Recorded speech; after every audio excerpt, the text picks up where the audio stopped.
আমাদের কলিজার টুকরা জাতির পিতা ইব্রাহিম আলাইহিস সালাম ৮৬ বছর বয়সে আল্লাহ তাকে একটা ছোট্ট সন্তান দান করলেন। খেয়াল করেন, শেষ করে দেব।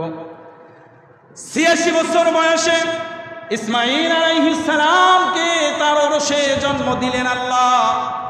৬ বছর অতিক্রম হতে না হতেই আল্লাহ পাক বলে দিলেন, তোমার প্রিয় বস্তুটাকে আমার জন্য কুরবানি করে দাও। আর পিতা ইব্রাহিম আলাইহিস সালাম সন্তানের সামনে আসলেন।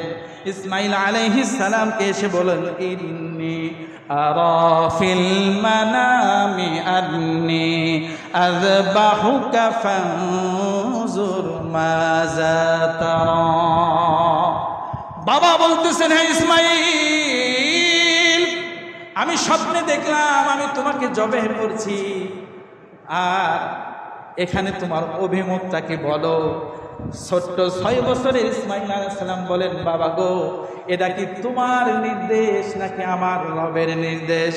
ছোট্ট বাচ্চার মুখে ইব্রাহিম আলাইহিস সালাম এই কথা শোনার পর একটু দিলের মধ্যে শান্তি পেলেন। ইব্রাহিম আলাইহিস সালাম বলেন, হ্যাঁ, এটা আমার নির্দেশ নয়, এটা হচ্ছে আমার রবের নির্দেশ। আল্লাহু আকবার।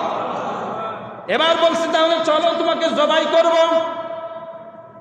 দেখবেন বাবা যদি কোনো ছোট্ট সন্তানকে বলে, আজকে তোমাকে রেস্টুরেন্টে খেতে নিয়ে যাব, সন্তানটা দৌড় দিয়া মায়ের কাছে যায় সুন্দর জামাটা পরে, কথা বলে না, সুন্দর জামাটা পরার পর বাবার হাতটা এরকম ধরে রাস্তা দিয়ে হাঁটে আর এরকম নাচতে থাকে, দুলতে থাকে, কথা বলে না, আনন্দে প্রস্ফুটিত হয়ে যায়।